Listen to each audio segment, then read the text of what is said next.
Section 1. Hey guys, tonight we're going to wander through the lantern-lit, impossibly crowded streets of Old Edo to uncover the surprisingly humble, and frankly quite clever, origins of sushi. Forget the elegant, minimalist restaurants and the master chefs with decades of training for just a moment. We're going back to a time of samurai, shoguns, and a level of public hygiene that, let's be honest, would probably send your modern immune system into a state of immediate and catastrophic system failure. But the food was fast, cheap, and amazing, born from necessity and a stroke of genius. It's a story that starts not with a perfectly sliced piece of tuna, but with a stinky, fermenting fish in a clay jar. So, before you get comfortable, take a moment to like the video and subscribe, but only if you genuinely enjoy what I do here. And as you settle in, I'd love to know where you're listening from tonight. Go ahead and type your city or country and the local time in the comments below.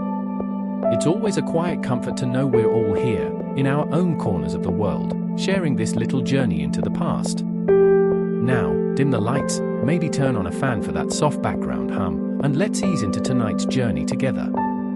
You are standing knee-deep in the warm, murky waters of a river in Southeast Asia, sometime in the distant past. The air is thick, the sun is relentless, and the fish you've just caught will spoil in a matter of hours unless you do something very, very clever with it. This isn't the cool, clear water of a mountain stream in Japan. This is the mighty, sprawling Mekong River, or one of its countless tributaries. The water swirls around your legs, the color of milky tea, carrying with it the silt and sediment of 1,000 miles. On the bank, the jungle is a wall of green, a cacophony of buzzing insects and the distant calls of birds you can't see. The humidity is a physical presence, a heavy, wet blanket that clings to your skin and makes every movement feel like a deliberate effort. This is a world governed by two inexorable forces, the bounty of the river and the tyranny of decay. The fish in your hands, a type of freshwater carp, perhaps, is wriggling its last. It's a good catch, a beautiful size, enough to feed your family for several days if you could just find a way to make it last. But in this oppressive heat, rot is not a possibility, it's a certainty. The process begins almost the moment the fish leaves the water. Bacteria, ever present and opportunistic, are already beginning their work. You have no ice, no cellar, no convenient way to chill your precious protein. Salting helps, of course, and your village has a small supply of coarse, valuable salt traded from communities further downriver. But to make this fish last not just for days, but for months, to see you through the dry season when the fishing is poor, salt alone won't be enough. You need something more. You need an idea, a piece of ancestral technology so ingenious that its descendants will one day conquer the culinary world, though you have no way of knowing that now. For you, this isn't about cuisine. It's about survival. Back in your village, a small collection of stilted huts nestled by the river's edge, the air is fragrant with wood smoke and the sweet, slightly cloying scent of cooking rice. It's this rice that holds the key. You watch as an elder, her hands gnarled but her movements sure and practiced, begins the process. She is not preparing a meal for tonight. She is preparing a meal for a night 6 months from now. This is the ultimate act of delayed gratification, the ancient equivalent of a high-yield savings account, only the dividends are paid in perfectly preserved, edible protein. This is a well-established historical fact. The earliest origins of what would one day become sushi have nothing to do with Japan. They are rooted right here, in the rice paddy cultures of Southeast Asia, where the dual abundance of fish and rice led to a brilliant solution for food preservation. You take your fish and begin to prepare it, not for the fire, but for the jar. First, you scale it, the tiny translucent discs flying off and sticking to your arms in the heat. Then, you carefully gut it, making a single, precise slice along its belly. This is the most crucial step. Every last bit of the innards must be removed, as they are the first to spoil and would contaminate the entire preservation process. You wash the fish thoroughly in the river water, its body now a clean, empty vessel. You then take a handful of that precious salt and rub it vigorously, inside and out, until the fish is completely coated. You set it aside in a shaded spot, and within an hour, you can see the salt doing its work, drawing beads of moisture out from the flesh and forming a glistening, protective brine. While the fish cures, you turn your attention to the rice. a huge quantity of it has been steamed and is now cooling in wide, shallow baskets. It's just plain, sticky rice. There is no seasoning, no special flavorings. Its role in this process is not culinary, but chemical. It is a tool, a medium, a disposable environment you are about to create. Once it's cool enough to handle, the real work begins. You take a large earthenware jar, a heavy, porous pot that is cool to the touch. This jar is one of your family's most important possessions. And now, you begin to pack it. You start with a thick layer of the cooked rice, pressing it down firmly into the bottom of the pot. Then you take one of the salted fish and lay it on top. Then another thick layer of rice, packing it down with your fists, ensuring every nook and cranny around the fish is filled. You are forcing the air out, creating an anaerobic environment where the kind of bacteria that cause spoilage cannot survive. You add another fish, and then more rice, pressing and packing, layer after layer, until the jar is almost full. The final layer is a thick cap of rice, sealing the contents from the outside world. Now for the final, crucial seal. You take large, waxy leaves, folding them over the mouth of the jar, and then you use a thick, clay-like mud to plaster the edges, creating an airtight seal. On top of this, you place a heavy stone, its weight serving two purposes: to keep the contents pressed down tightly and to ensure the seal remains unbroken. It's a matter of some scholarly debate which culture, exactly, perfected this technique first. Historians still argue whether your people, in the lands that would one day be called Thailand, were the first to master this, or if the innovation belonged to a group further upriver in what is now Laos, or perhaps even in the mountainous regions of southern China. The river is long, and it has carried this idea for centuries, sharing its secrets generously, so the exact point of origin is a matter of friendly academic debate, a detail lost to the quiet mists of time. You carry the heavy jar into the coolest, darkest corner of your hut. And now, you wait. For weeks, for months. This is where a different kind of magic happens. Inside that sealed, airless jar, a silent transformation is taking place. The natural yeasts and bacteria present in the rice begin to feast on its starches. As they do, they produce lactic acid. The environment inside the jar becomes progressively more acidic. This lactic acid is the true preservative. It slowly permeates the flesh of the fish, inhibiting the growth of spoilage microbes and effectively pickling it. It also begins to break down the complex proteins in the fish, transforming them into simpler amino acids, like glutamate. This is what creates the deep, savory, umami flavor that will characterize the finished product. The rice, in essence, is sacrificing itself. It is a biological engine, burning its own starches to create a protective, acidic bath for the fish it surrounds. You have to be careful, though. The fermentation process produces gases, and if they build up too much, the pressure could crack your precious jar or even cause a small, messy, and deeply disappointing fishy explosion. So, you have to perform a quirky, delicate task every few weeks: you must burp the jar. This involves very carefully tilting the heavy pot and slightly loosening the seal for just a second, allowing a faint hiss of gas to escape before sealing it up again, tight.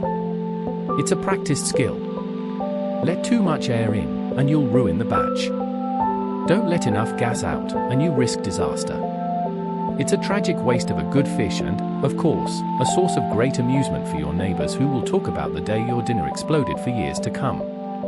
Finally, after what feels like an eternity, perhaps half a year, the time comes. The dry season is upon you, the fishing is poor, and your family needs the protein you so cleverly stored away. With a sense of anticipation, you break the hard, dry mud seal and peel away the leaves. A smell hits you immediately. It is not the smell of rot. It is something else entirely. It is intensely sour, pungent, cheesy, and deeply, deeply funky.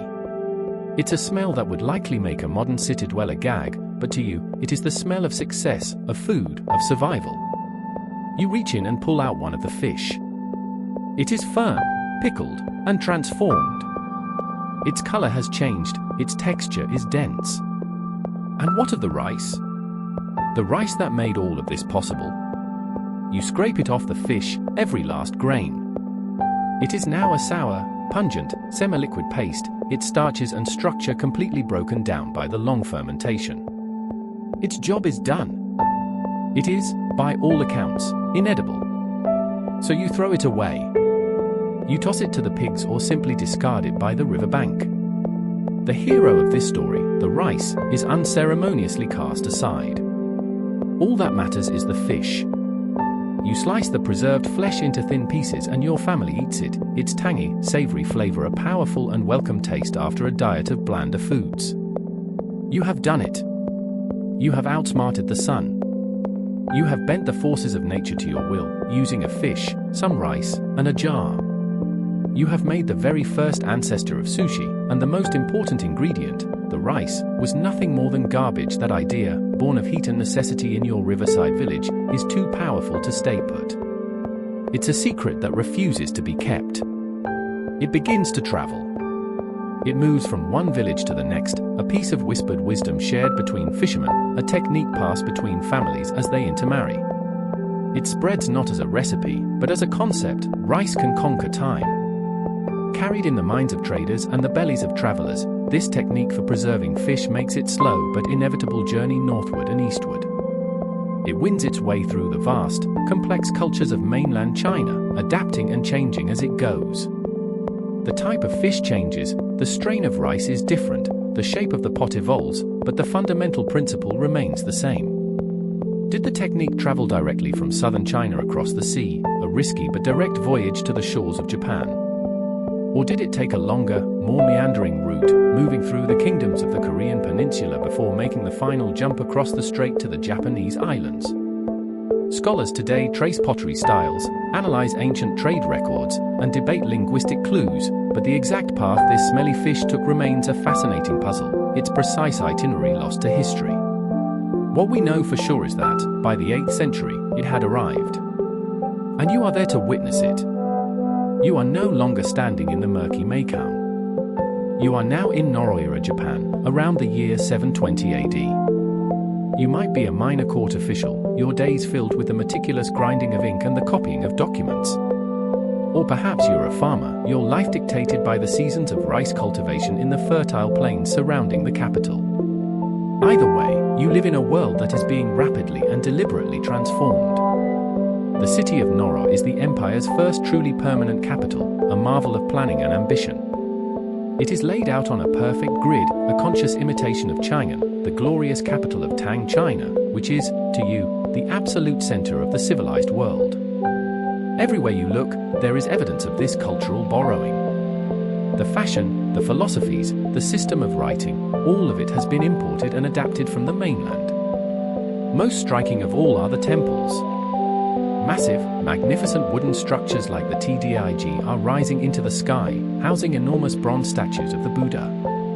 A new religion, Buddhism, is sweeping through the court and the aristocracy, bringing with it not only new spiritual ideas but also new dietary considerations, often discouraging the consumption of meat from four-legged animals.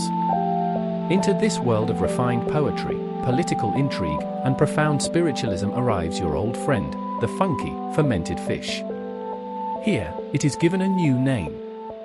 It is called nerazushi, which translates to something like matured sushi or aged sushi. The name is new, but the purpose is deeply familiar. It is, first and foremost, a masterful technique of preservation. In a country with 4 distinct seasons, being able to store the bounty of the summer fisheries for the lean months of winter is a game changer. But here in the highly organized, bureaucratic world of Noro, Japan, nerazushi is given a second, deeply important job. It becomes a form of currency. It becomes a way to pay your taxes. This is a well-documented mainstream historical fact. The YR Code, a set of administrative and penal laws issued by the imperial court in the year 718, includes detailed lists of goods that could be rendered unto the government as tax payments. Alongside staples like rice, silk, and hemp, certain approved processed goods were also accepted. And listed right there, among the various kinds of acceptable tribute, is nerazushi. You can just imagine the scene. The tax collector, a stern official from the capital, arrives at your provincial storehouse. He isn't there to count your coins, he's there to inspect your preserved goods. You and your fellow villagers present your offerings, bundles of silk, bales of rice, and several large, heavy clay jars, carefully sealed.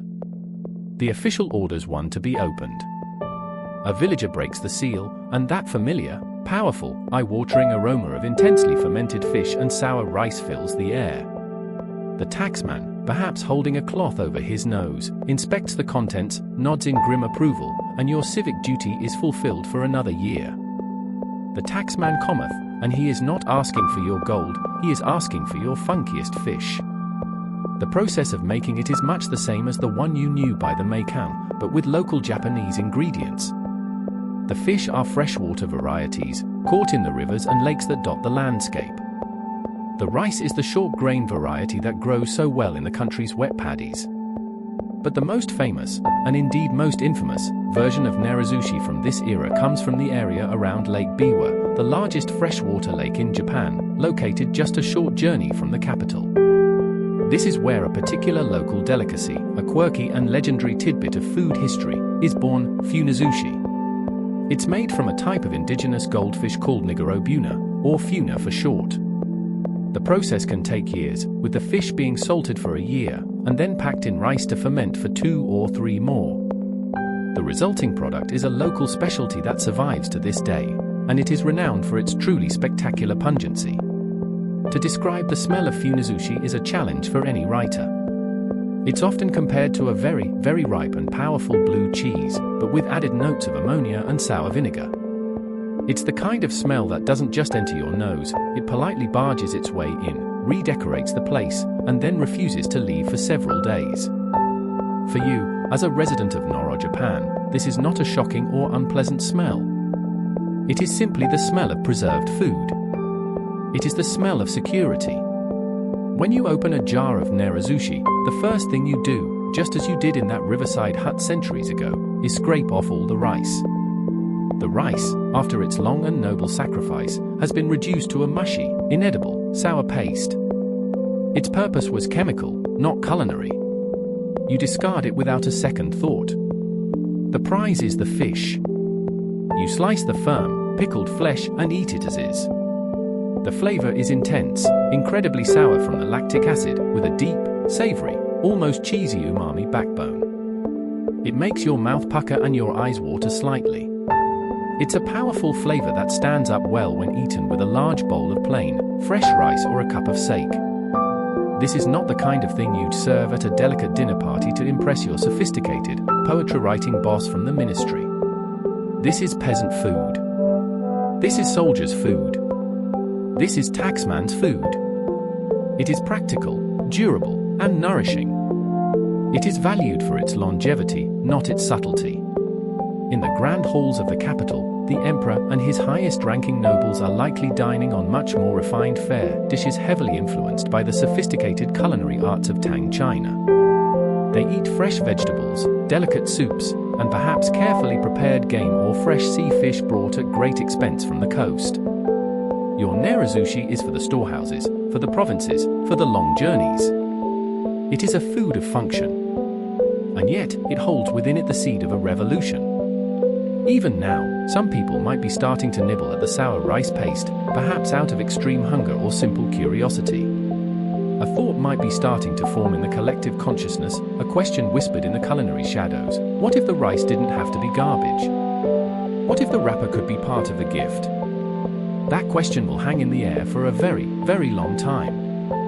For hundreds of years, in fact. The journey of this fermented fish is far from over. It has successfully infiltrated the Japanese archipelago, established itself as a taxable commodity, and found a home in the country's largest lake. But it is still a long, long way from the beautifully simple, elegant slice of fish on a perfect pillow of rice that we imagine today. It is still in its smelly, functional, and frankly quite brutish adolescence.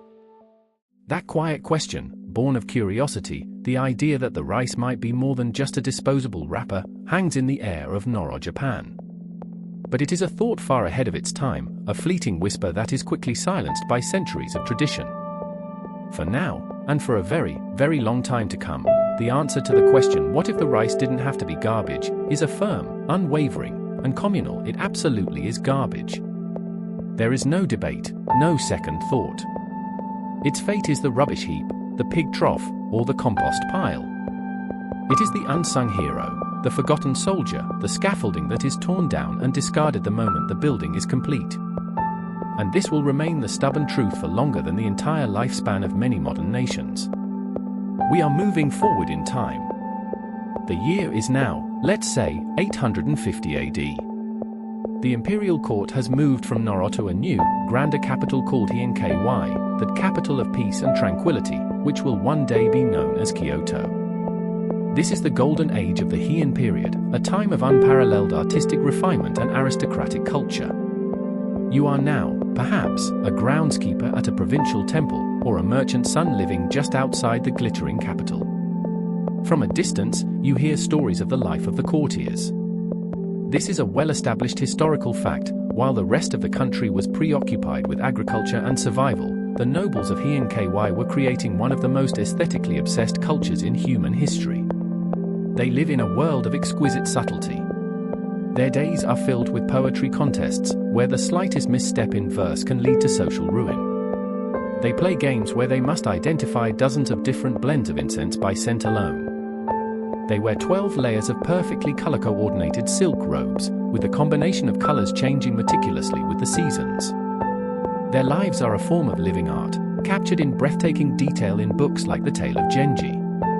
And while they are composing their delicate poems about the falling cherry blossoms, you are in a shed behind your house, your arms plunged up to the elbows in a barrel of salted fish and cold, cooked rice. The world of the court is a distant, shimmering fantasy. Your world is one of pragmatism. And in your world, the process of making nerazushi remains a vital, unglamorous, and completely unchanged part of the food supply chain. The fish still needs to be preserved for the winter. The taxman, now representing the interests of a powerful Heian clan rather than the emperor directly, still needs to be paid his due in storable goods. And the rice, after its months-long vigil inside a sealed pot, is still just as sour, just as mushy, and just as disposable as it was in your great-great-grandfather's day. Let's leap forward again. The elegant, peace-obsessed Heian period gives way to the rise of the warrior class. The refined courtier with his poetry brush is replaced by the fierce samurai with his sword. The Kamakura period begins, ruled by a military dictator, a shogun, from his headquarters far from the capital. Great battles are fought, legendary tales of honor and betrayal are forged. And yet, in your village, the nerazushi jar sits in the corner, fermenting as it always has. The Kamakura shogunate falls, and the chaotic, war-torn Muromachi period begins. For more than a century, Japan is engulfed in near-constant civil war as powerful feudal lords, the daimyo, vie for supremacy. Armies march across the land, castles are besieged, and entire towns are burned to the ground.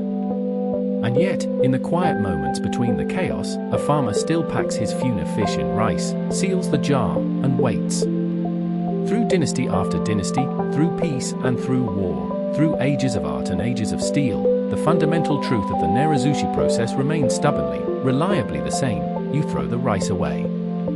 To truly understand why, you have to stand there, at the moment the jar is opened. After 6 months, or a year, or even longer, you finally break the seal. That powerful, pungent aroma billows out, a sour cloud of fermented history.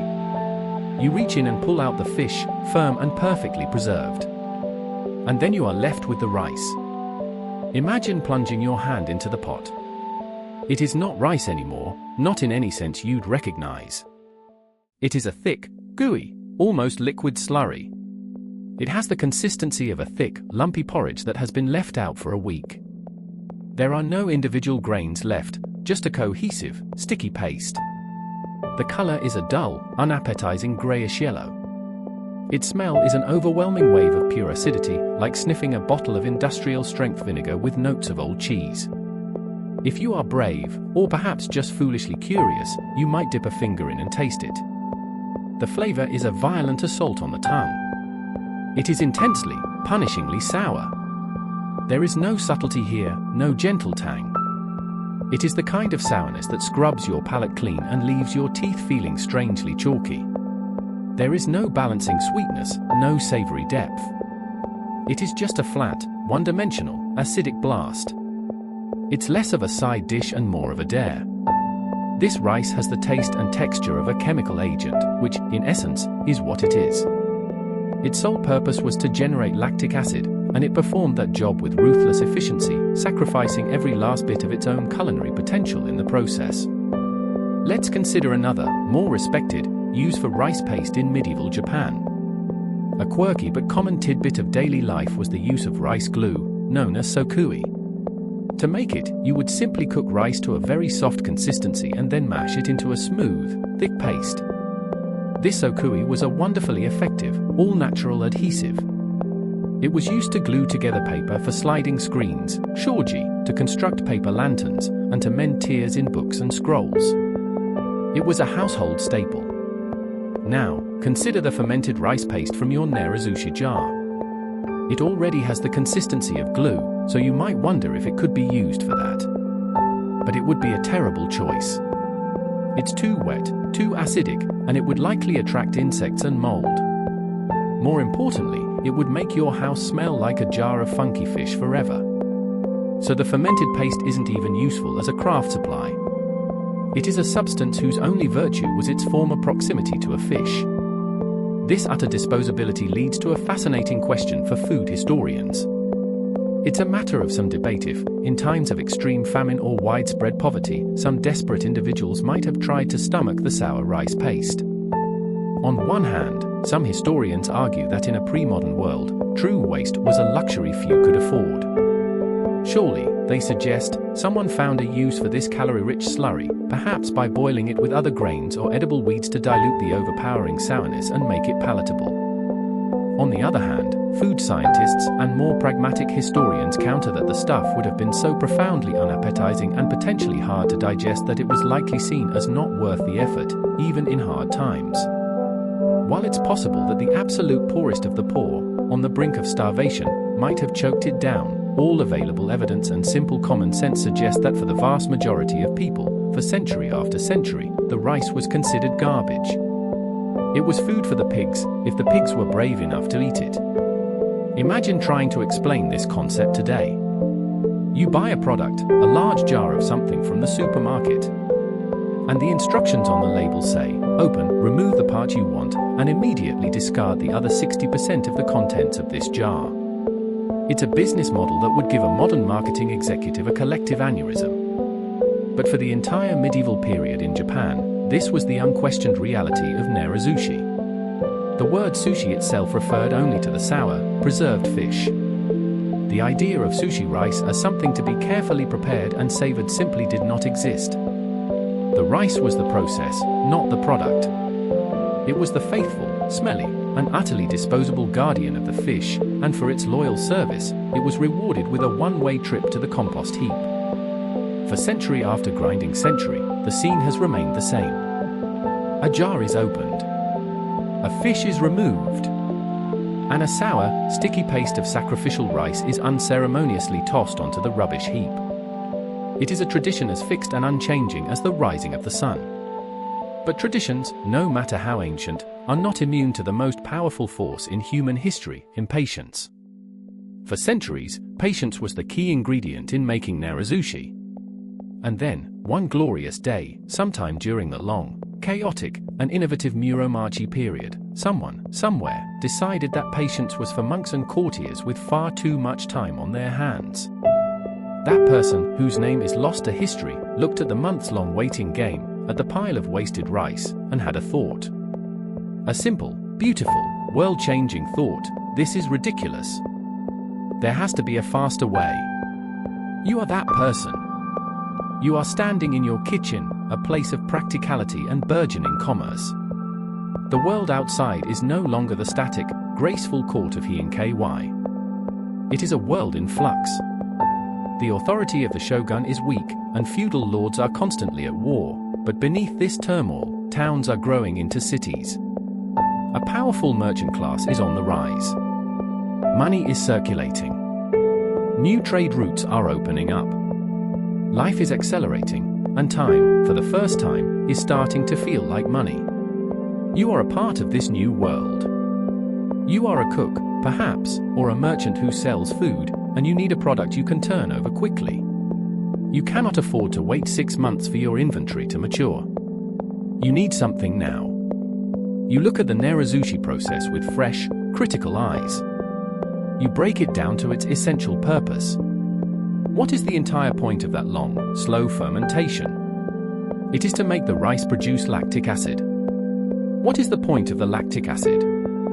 It is to pickle and preserve the fish, and to give it that characteristic sour taste.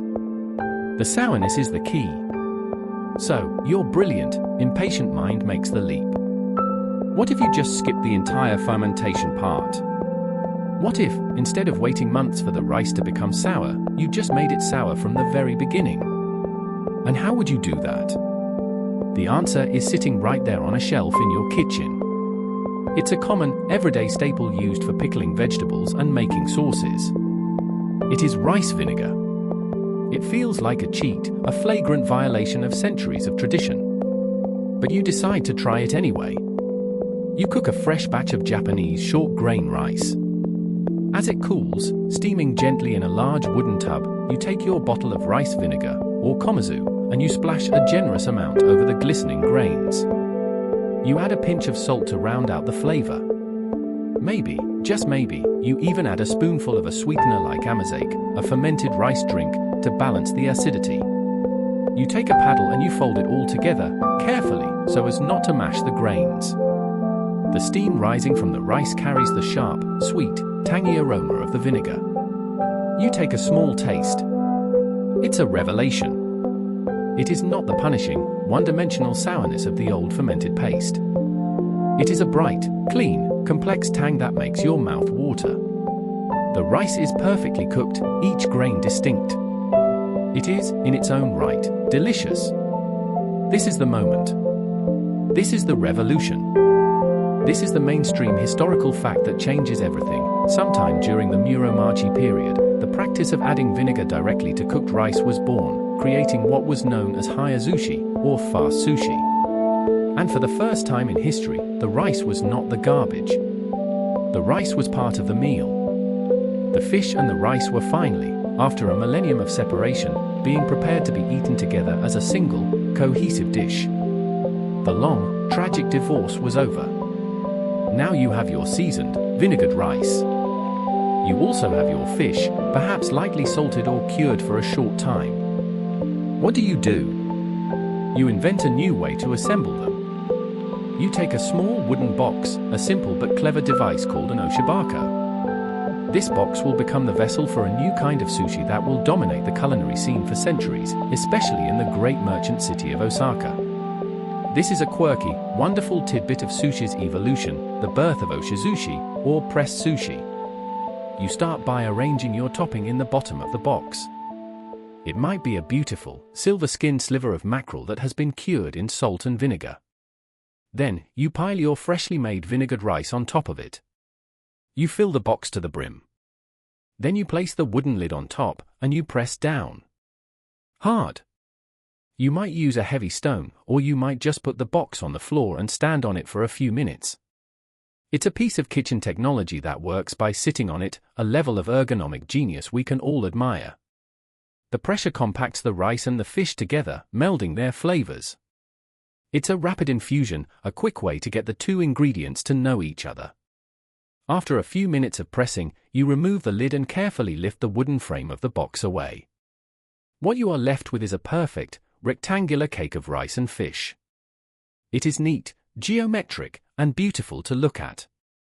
You take a sharp, wet knife and slice it into clean, bite-sized rectangles. You have just made oshizushi. The entire process, from cooking the rice to serving the finished product, took maybe a couple of hours, not the better part of a year. It's the historical equivalent of going from dial-up internet to high-speed broadband overnight. The old way suddenly seems impossibly, comically archaic. This new fast sushi is a runaway success. It's perfect for the new, fast-paced urban lifestyle. It tastes fresher, cleaner, and is far more approachable than the funky, aggressive flavor of traditional nerazushi. It travels well, making it the perfect lunch for a merchant on the road or a snack to be sold at a bustling market. Sushi is transforming. It's moving away from being a long-term survival food, a way of storing calories for a lean future, and becoming a prepared meal, a product of culinary craft to be enjoyed in the present. But who was the genius who first thought of this? Who deserves the credit for this monumental leap forward? Food historians still debate the exact origin of this vinegar-splashed revelation. Was it a thrifty housewife, tired of throwing away perfectly good rice, who first experimented with adding the vinegar she used for her pickles? Was it a clever, profit-minded merchant who saw a way to drastically increase his production speed and sell more product? Or was it an innovative chef, perhaps working in a temple kitchen, who applied culinary artistry to a humble peasant food? The truth is, we will likely never know. There is no single Steve Jobs of higher sushi to whom we can build a statue. It was likely an idea whose time had simply come, a concept that occurred to several clever, impatient people in different parts of Japan around the same time. It was a simultaneous discovery, a logical next step that, in hindsight, seems almost obvious. But for the person who first did it, that first taste of vinegared rice, not as a sour waste product but as a delicious food in its own right, must have felt like pure, unadulterated magic. That magical, time-saving innovation of higher sushi, that fast sushi born from vinegar and impatience, is a wild success. It spreads from the kitchens of Osaka and the thoroughfares of Kyoto, becoming a popular and convenient meal across the cities of Western Japan. It is a brilliant adaptation to a new, faster pace of urban life. But even this revolution in speed was about to be pushed to its absolute limit. A new city was rising in the east, a city that would grow to become a sprawling, insatiable, and impossibly crowded metropolis. It was a city that would take the concept of fast and make it a way of life. This city was called Edo. And you are heading there now, leaving the ancient traditions of the West behind you, seeking your fortune in the shogun's capital. You have been traveling for weeks on the Great Tokaido Road, the main artery connecting the old imperial capital of Kyoto with this new center of power. As you get closer, the crowds on the road become thicker, a jostling river of traveling lords with their samurai retinues, weary pilgrims in white robes, and ambitious merchants leading pack horses laden with goods. And then, you see it. It is not a city that announces itself with grand stone walls or towering spires. Instead, it seems to spill across the vast Kanto plain like water, an endless, low-slung sea of grey-tiled roofs and dark timber, stretching as far as the eye can see. This is Edo. You walk through the outer districts, and the sheer scale of the place is overwhelming. The noise is a constant, humming roar, the clatter of thousands of wooden sandals on the packed earth, the shouts of vendors, the rhythmic chanting of laborers, the clang of a blacksmith's hammer. The air is thick with the smell of wood smoke from countless kitchen fires, mixed with the savory aroma of grilling eel and the faint, salty tang of the nearby bay. This is a city of wood, paper, and people. And fires. This is a quirky, yet essential, tidbit about life here. Edo is famously, almost comically, flammable. The buildings are all constructed from timber, with bamboo lattices, clay walls, and elegant but highly combustible paper screens for doors and windows. Every home is heated and lit with open charcoal braziers. In the dry winter months, with strong winds blowing off the plain, the entire city is little more than a giant tinderbox waiting for a spark. And sparks are frequent. Catastrophic fires, known as the flowers of Edo, are not a rare tragedy, they are a regular feature of life. A major blaze might sweep through and destroy a vast swath of the city every few years. But the people of Edo are resilient. They simply shrug, clean up the ashes, and start rebuilding immediately, often with remarkable speed. This constant cycle of destruction and reconstruction fuels a massive construction industry and gives the city a feeling of perpetual, frenzied motion. The local motto isn't home sweet home, it's more like home sweet kindling. Being a fast runner is considered a very practical life skill. At the heart of this sprawling, flammable metropolis is the reason for its existence, the shogun's castle. From there, the Tokugawa clan rules Japan with an iron fist, and they have devised an ingenious system for keeping the country's hundreds of powerful and potentially rebellious feudal lords, the daimyo, under control. This is the mainstream historical fact that defines the very character of Edo. It is called Sankinko Tai, or the alternate attendance system. The rules are simple but brilliant. Every daimyo is required to divide his time, spending 1 year in his own domain, overseeing his lands, and the next year living in Edo, in service to the shogun. Furthermore, while the daimyo himself could travel back and forth, his wife and heir were required to live in Edo permanently, as thinly veiled, high-status hostages. The consequences of this system are staggering. It transformed Edo into one of the largest cities on the planet. By the middle of the 18th century, its population swelled to well over 1 million people, putting it on par with, or even ahead of, other global giants like London or Beijing. To comply with the Sankinkotai rules, every single one of the country's daimyo had to build and maintain a massive, lavish residential estate in Edo. These estates were like small towns in themselves, housing not just the lord's family, but also a huge retinue of samurai retainers, clerks, guards, servants, and staff.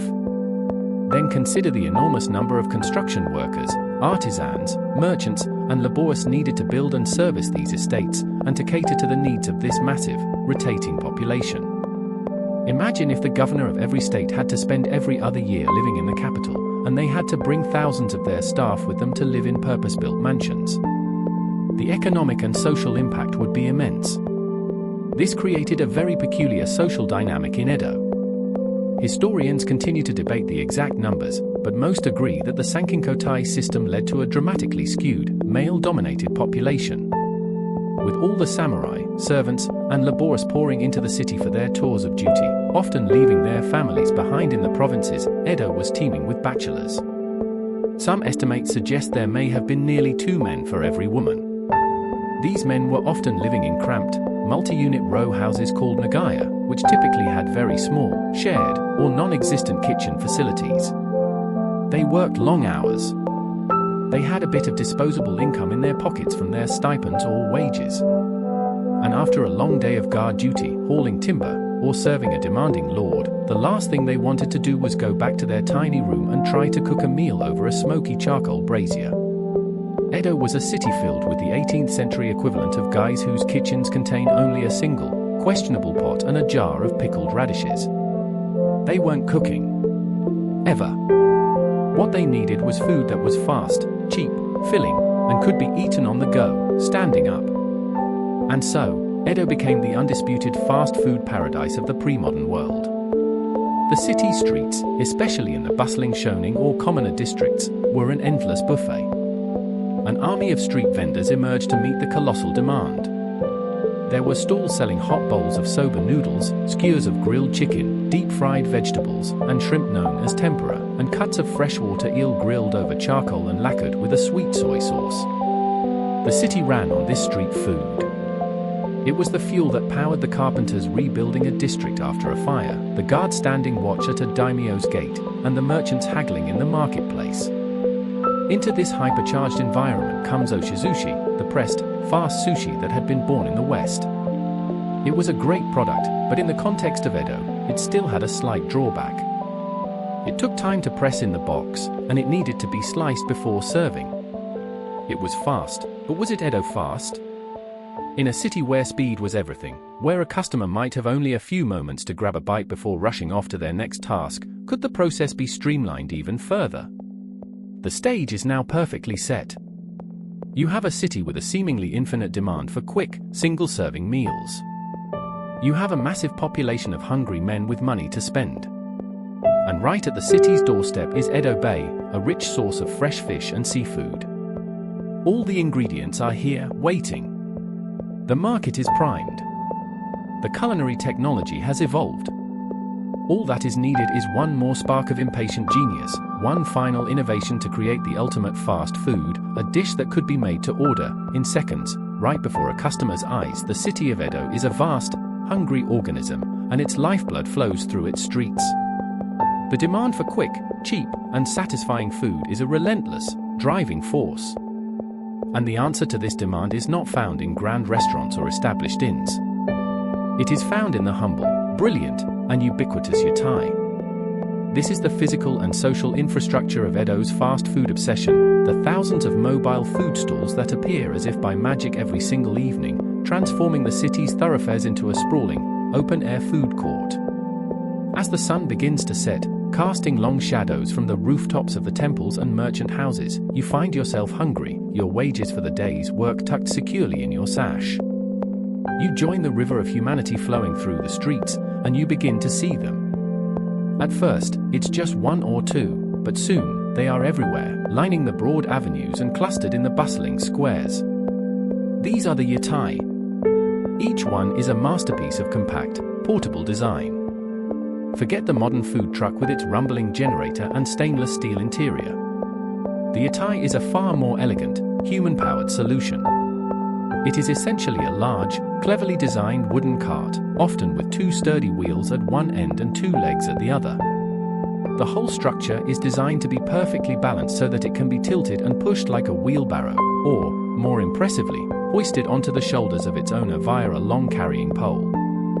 This is a quirky but central feature of its design. The yatai is a complete, self-contained business that you could literally pick up and carry home on your back at the end of the night. It's the original food truck, except your engine is your own two legs and your parking brake is a simple wooden block. This mobility also made escaping a complaining customer, or the occasional patrol by a city official, incredibly easy. As twilight deepens into night, the street comes alive with their light. Each yatai hangs its own paper lantern, the flickering candle inside casting a warm, inviting glow. The lantern is the stall sign, its brand, painted with a simple character indicating its specialty, soba, tempura, unagi. You walk down the street, and it's like a gallery of glowing, edible promises. The air, which during the day smelled of dust and commerce, is now thick with 1,000 delicious aromas all mingling together. From one stall, you smell the deep, earthy, savory scent of soy sauce and dashi broth, where a vendor is ladling out steaming bowls of soba noodles. A few feet away, the sharp hiss of batter hitting hot sesame oil crackles in the air, and the light, nutty fragrance of freshly fried tempura shrimp makes your stomach rumble. Further on, the rich, sweet, smoky smell of charcoal grilled eel, lacquered with a dark, sugary sauce, is almost intoxicating. The vendors, each a master of their specific craft, call out to the passing crowds, their voices booming and cheerful, advertising the freshness of their noodles or the tenderness of their eel. This entire ecosystem thrives on a brilliant business model, low overhead and high volume. To become a yatai owner, you didn't need to inherit a shop or have a massive amount of capital. You needed a good recipe, a bit of culinary skill, and a strong back. This fostered incredible competition, which in turn fueled innovation and quality. A stall that served a lackluster bowl of soup would quickly find itself without customers, and would vanish from the streetscape as quickly as it had appeared. The Tokugawa government, for its part, generally practiced a policy of pragmatic neglect. This is a mainstream historical fact of the era. While the shogunate was obsessed with controlling the lives of the samurai and the etiquette of the court, they understood that the yatai were an essential pressure valve. They kept the city's massive, potentially restless, working class and bachelor population fed, content, and less likely to cause trouble.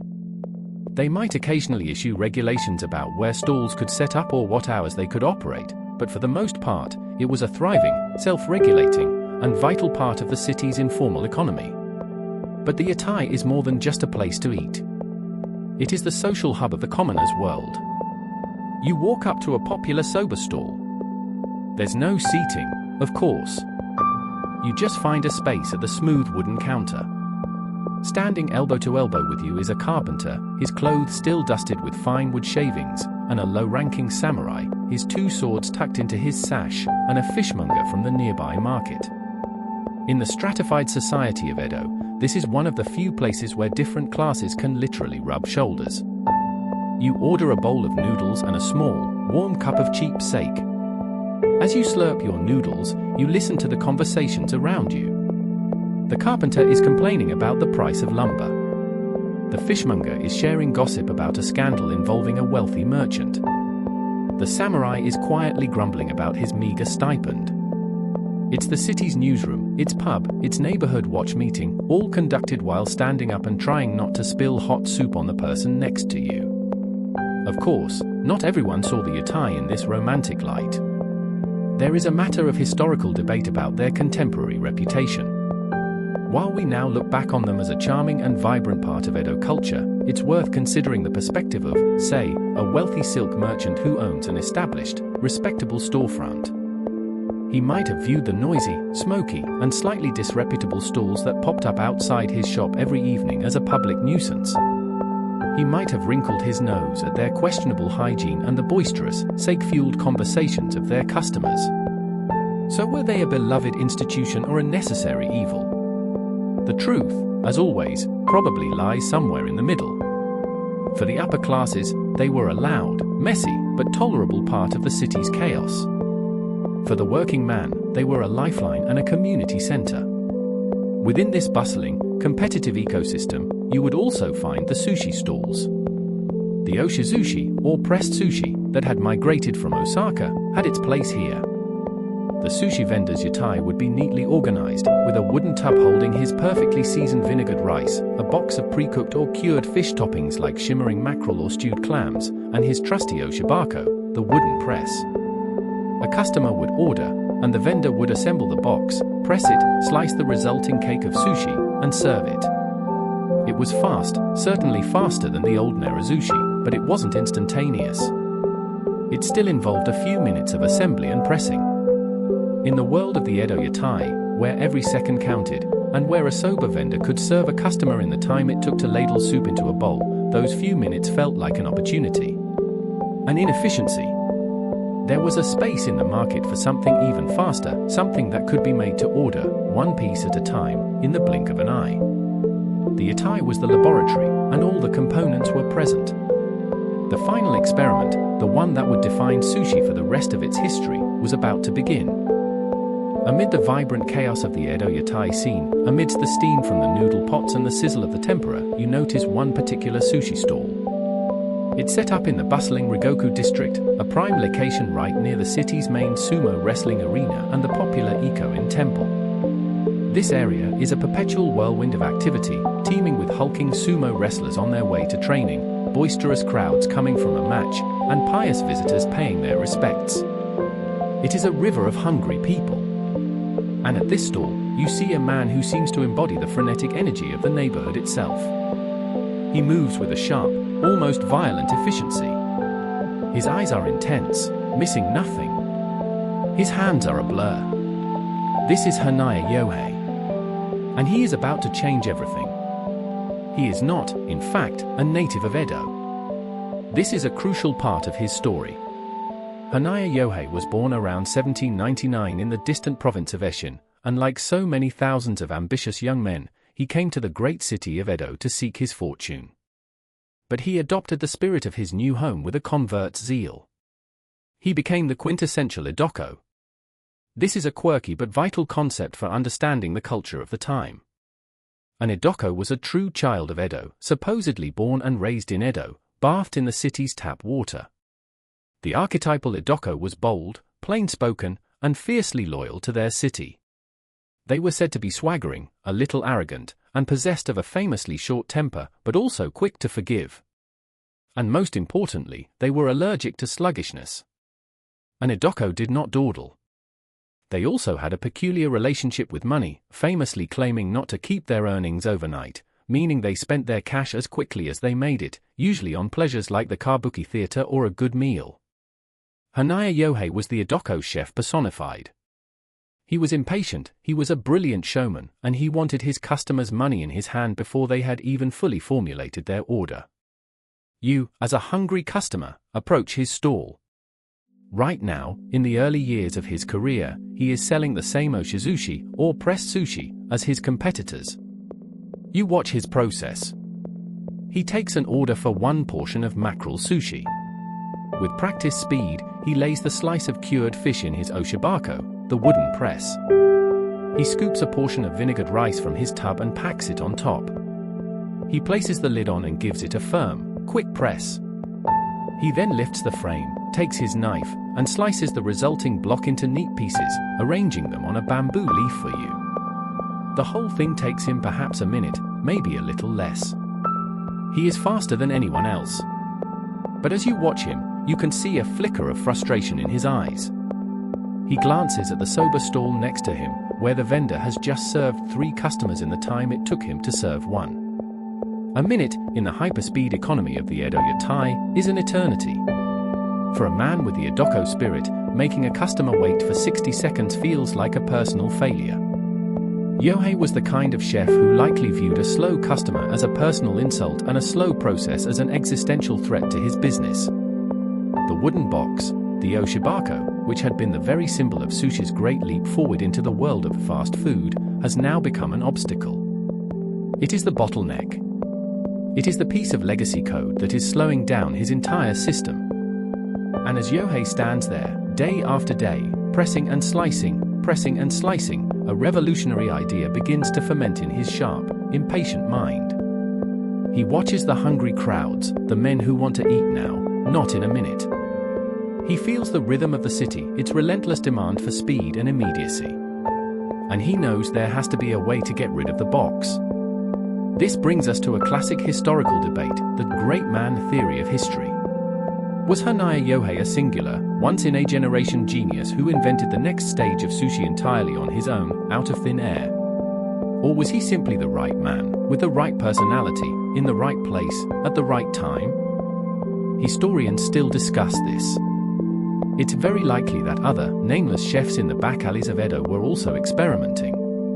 Perhaps someone was already making little hand-pressed balls of rice and putting a scrap of pickled vegetable on top.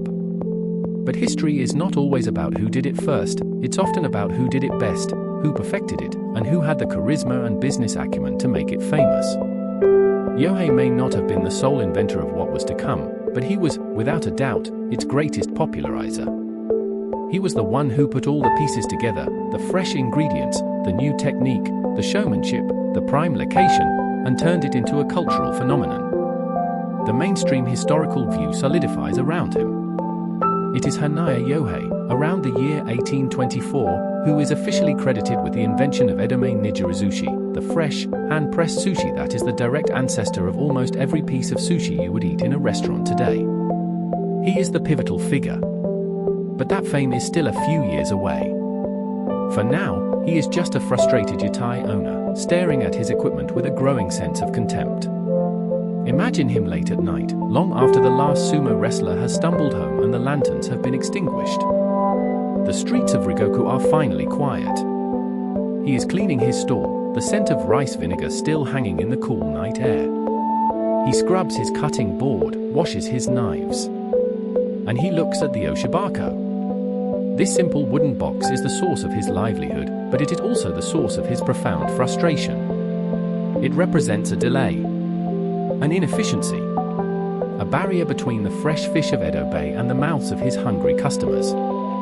In his mind, he breaks the process down into its component parts, the pressing, the molding, the slicing. All of it takes time. All of it is unnecessary.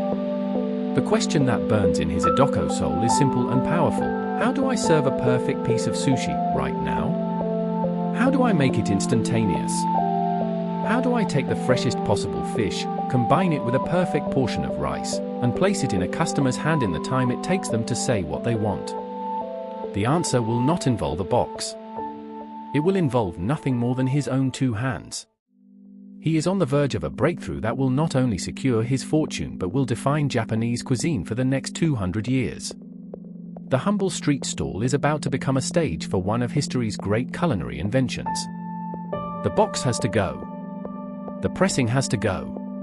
The slicing has to go. This is the mantra burning in the mind of Hanaya Yohei as he stands at his yatai in Rigoku. The slow, methodical process of oshizushi is an anchor in the swift-moving river of Edo life, and he is determined to cut the rope. One evening, you approach his stall, expecting the usual pressed sushi. But you notice something is different. The oshibako, the little wooden press box that has been the cornerstone of his trade, is sitting on a back shelf, looking strangely abandoned. In its place at the front of the counter is a simple wooden box, but it's filled with glistening, freshly prepared toppings, slices of shimmering fish, butterflied shrimp, and pieces of cooked sea eel. Tonight, there will be no pressing. Tonight, something new is happening. You are his first customer of this new experiment. 1 mackerel, you say, expecting the usual minute-long process. Yohei just gives a sharp nod. His hands, which were always fast, now move with a new kind of fluid, economical grace. First, he dips his fingertips into a small bowl of water mixed with a little vinegar, a trick to keep the rice from sticking to his skin. He turns to the large, insulated wooden tub beside him, which holds his seasoned rice. He reaches in and, with one swift scooping motion, takes up a small amount. You notice immediately that the rice is steaming ever so slightly. It is not cold, it is warm, roughly the temperature of a human body. In his left palm, he cradles the rice. With the fingers of his right hand, he gives it a quick, gentle squeeze, a turn, another squeeze. It is not a violent pressing, but a light, airy forming. In less than 3 seconds, a perfect oblong mound of rice, the sherry, lies in his hand. It is not a dense, hard block, but a delicate pillow, with just enough air between the grains to give it a light texture. Then, he reaches for the toppings. He ignores the cured mackerel you asked for and instead picks up a beautiful, silver-skinned slice of a smaller fish, a gizzard shad, or koeda. This is a classic edamame ingredient, fish caught just this morning in the nearby bay and lightly treated with salt and vinegar for a few hours, not a few days. With his index finger, he deftly swipes a tiny amount of a pungent green paste, wasabi, onto the underside of the fish slice. You watch, fascinated, as he lays the fish over the pillow of rice. He gives it one last, final, gentle press with 2 fingers, bonding the cool fish to the warm rice. And then, without a plate, without a bamboo leaf, without any ceremony at all, he places the finished piece of sushi directly on the clean, damp wooden counter in front of you. The entire, incredible process, from your order to the food being in front of you, has taken less than 10 seconds. It feels less like a food transaction and more like you've just witnessed a magic trick. This is it. This is the moment. This is the birth of Nijirazushi, hand-pressed sushi. And it is a revolution on every conceivable level. First, the speed. This is the ultimate expression of Edo's obsession with quickness. It is food made to order, instantaneously, tailored to the customer's immediate desire. Second, the freshness. The old Nerazushi used fermentation to preserve fish for months. The Oshizushi used fish that was cured for a day or more. But this new nigiri style, because it is made and consumed so quickly, can use fish that is breathtakingly fresh. This is the origin of the term edame-zushi. This is a crucial mainstream fact. The term edame literally means in front of Edo, and it originally referred to the incredible bounty of fresh fish and seafood caught right there in the waters of Edo Bay. Hanaya Yohei was using the bay as his personal, daily larder. He would buy fish in the morning from the markets at Nihonbashi, and that same afternoon, it would be served to his customers. His menu was a celebration of the local waters: koeda, anago, sea eel, ebi, shrimp, taco, octopus, and various clams and shellfish. Then there's the wasabi. While most people today think of it as just another condiment, its inclusion by Yohei was a stroke of pragmatic genius. In an age before refrigeration, eating raw fish was always a risk. Wasabi, a member of the horseradish family, was believed to have natural antimicrobial properties that could help to kill potential parasites or bacteria. But there is a debate among food historians about its specific application. Was it always included, or was it a later addition? Yohei's true innovation was likely the decision to place the wasabi between the fish and the rice himself. This achieved 3 things at once. It added a sharp, clean heat that cut through the richness of the fish, it provided that layer of food safety, and most importantly for an edoko like him, it created a finished, perfectly seasoned product. The customer didn't have to do anything. No dipping, no seasoning. Just pick it up and eat. It was another brilliant time-saving measure. You look at the single piece of sushi on the counter, and you notice something else. It's big. This is a quirky, often forgotten tidbit about the origins of this food. The first nijirazushi was enormous by modern standards, roughly 2 or even 3 times the size of what you'd be served today. It was closer in size to an onigiri, a rice ball. Imagine a modern sushi chef placing something the size of a small potato on your plate. That was the original nigiri.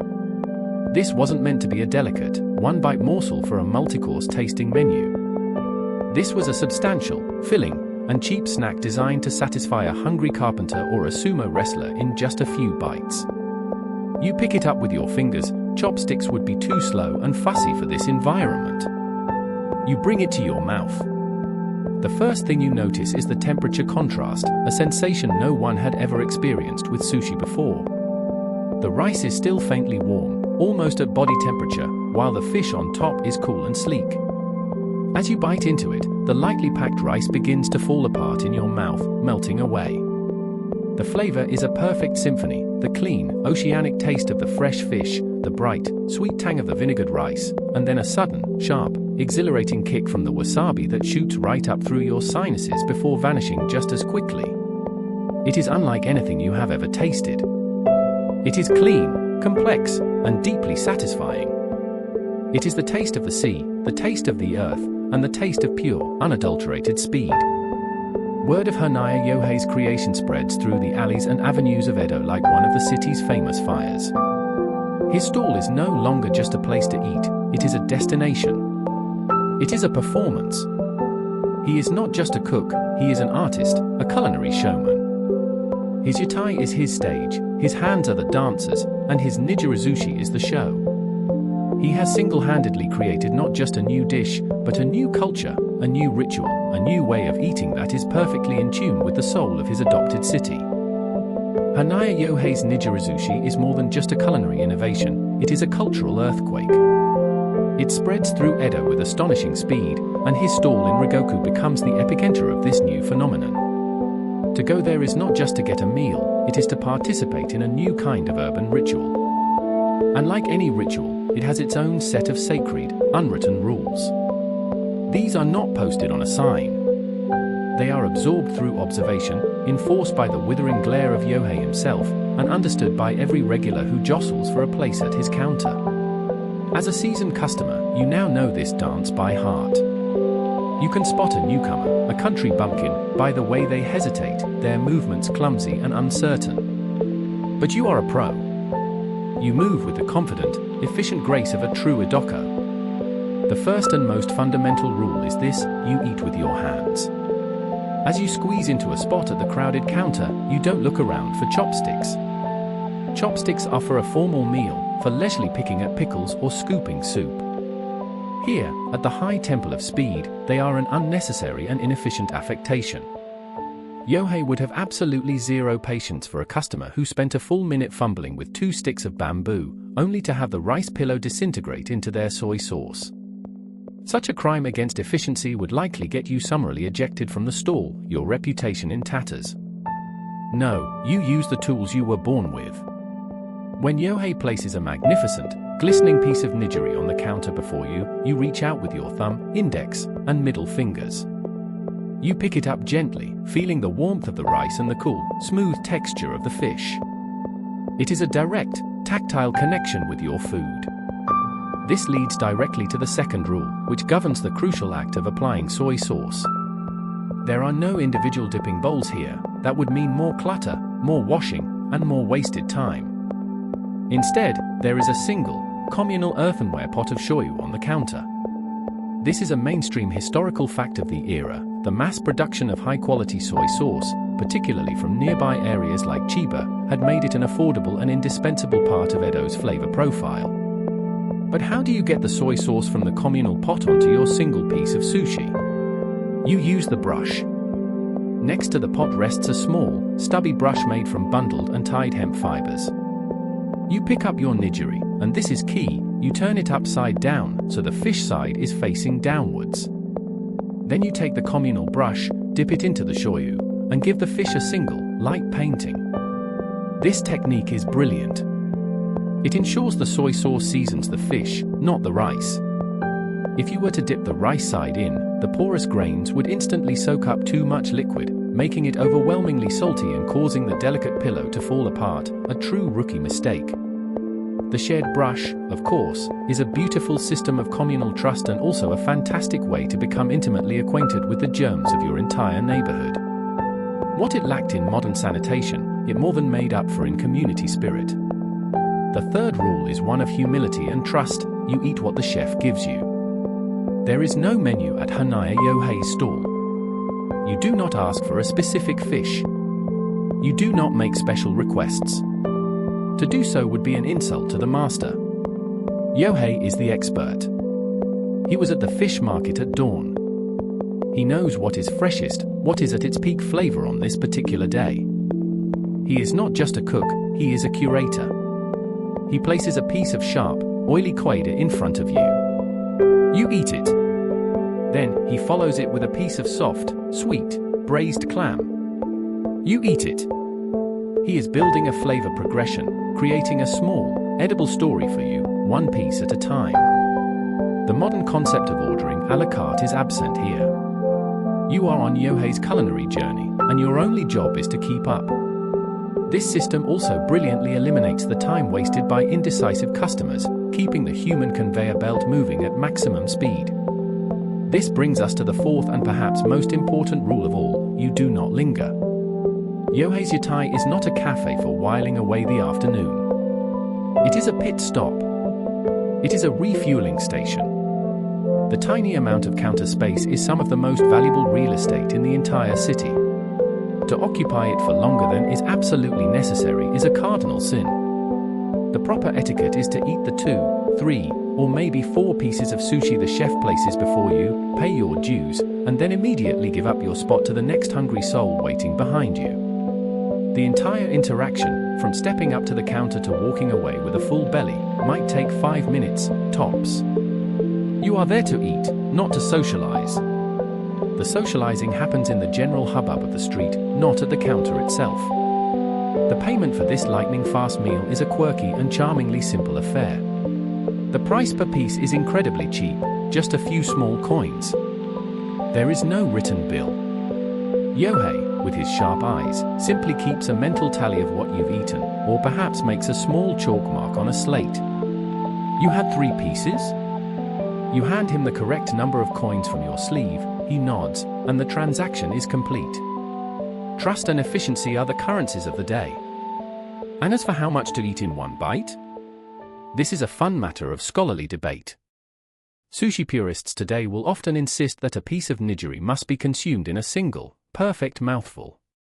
However, given the much larger, hand-sized nigiri of the Edo period, this might have been a physical impossibility for anyone but a sumo wrestler.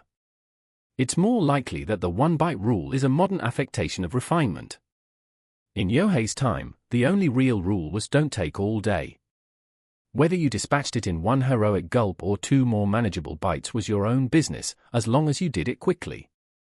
These rules, taken together, created a perfect, self-regulating system, a dance of efficiency where the chef and the customer were partners, both working towards the same noble goal, serving and eating delicious sushi as quickly as humanly possible.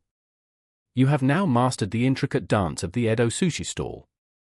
You know to eat with your hands, to paint your soy sauce with a communal brush, to trust the chef, and to leave as soon as you've finished. You have learned how to eat. But a new challenge presents itself. As you walk down a bustling thoroughfare on a cool evening, you see not 1, but a dozen sushi yatai, all glowing with the warm light of their lanterns, all with a chef ready to serve you. How do you choose? How do you, a savvy resident of the world's greatest metropolis, discern the master from the novice, the culinary artist from the mere street cook? You do it by learning to read a secret sign, a piece of urban code that is hiding in plain sight.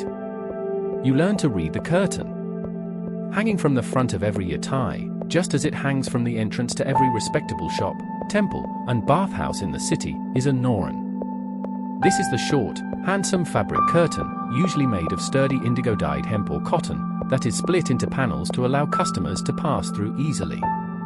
This is a mainstream historical fact. The noren is a deeply significant cultural object in Japan. For an established business, its noren is a symbol of its heritage, its pride, and its good name. It bears the shop's crest or name, carefully painted in elegant calligraphy. Hanging the noren out in the morning signifies the business is open. Taking it down at night is a closing ritual that has been practiced for centuries. A clean, well-maintained noren is a sign of respectability and pride. But the streets of Edo have their own rules, and the yatai has its own, very different, relationship with its curtain. You have just finished a piece of Hanaya Yohei's magnificent sushi. Your fingers are slightly slick with the natural oils of the fish and a faint stickiness from the vinegared rice. You ate it with your hands, as is proper.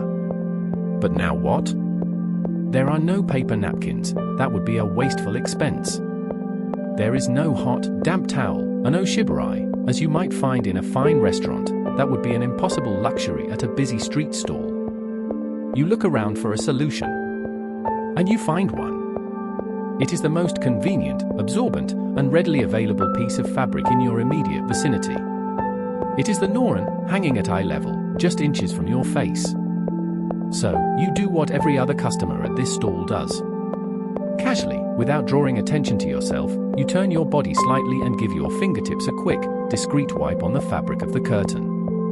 And in that simple, practical act, a brilliant, informal, and deeply weird rating system is born. A new sushi stall, run by a chef nobody knows, will have a brand new, spotlessly clean noren. It might look handsome, but to the discerning eye of an Edo foodie, it is a glaring sign of failure. A clean noren means no customers. No customers means no one is eating the sushi. And if no one is eating the sushi, it's probably not very good.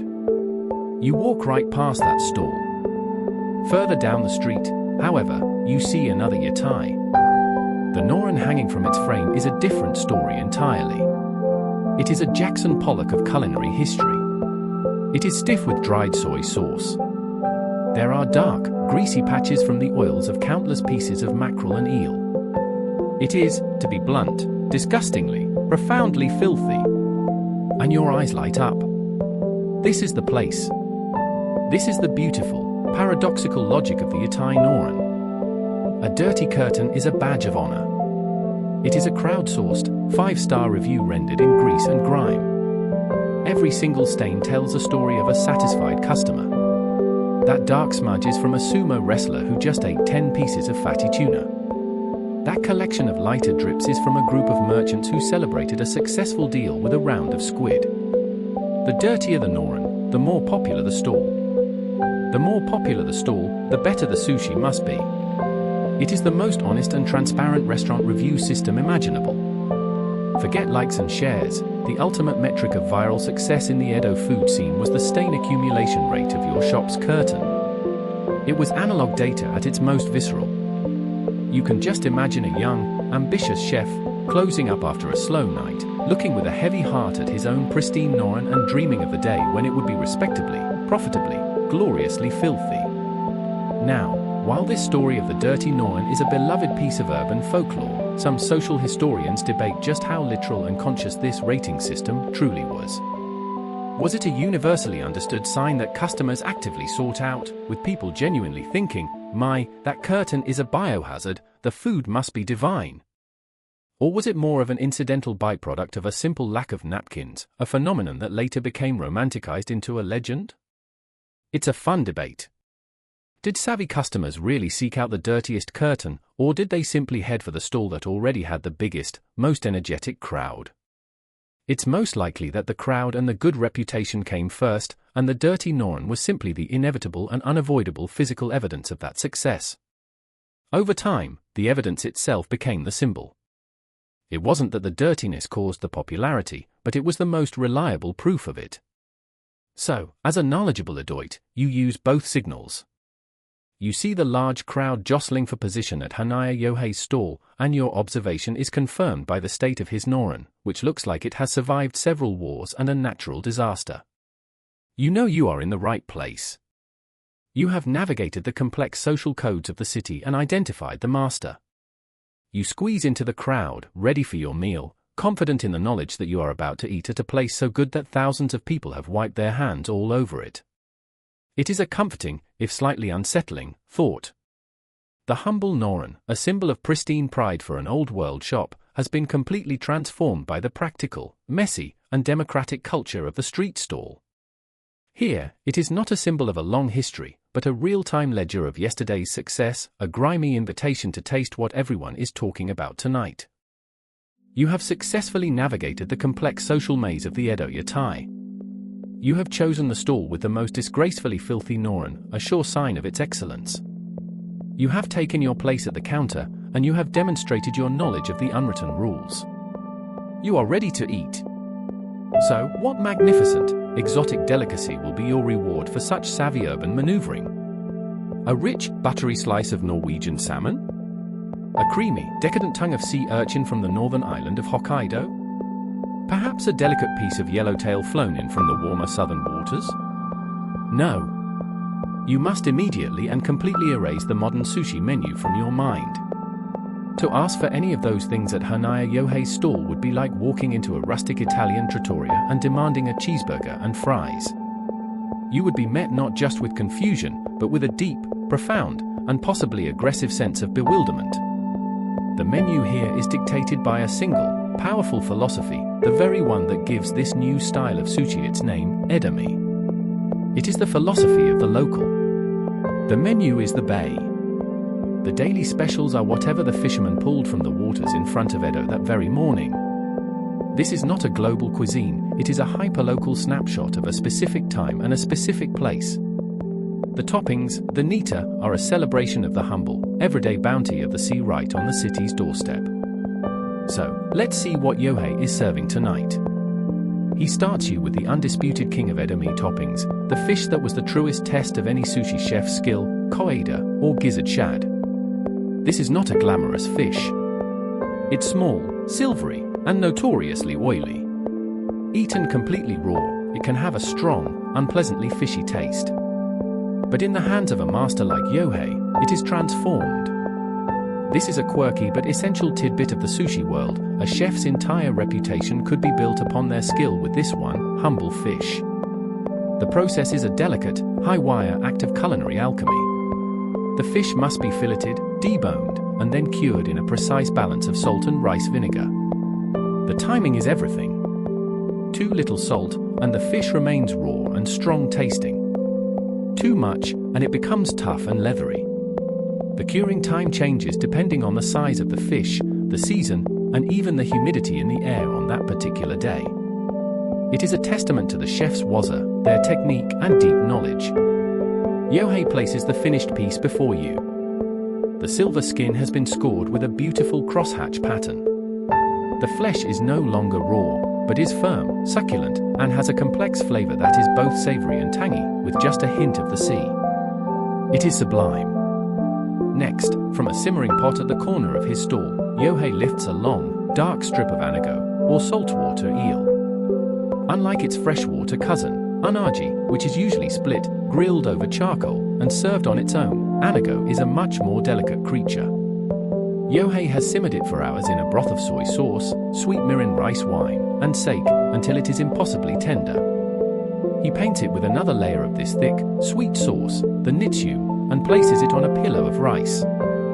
It is served warm, and the moment you eat it, the eel seems to melt in your mouth, a wave of sweet, savory comfort. Then comes the shellfish.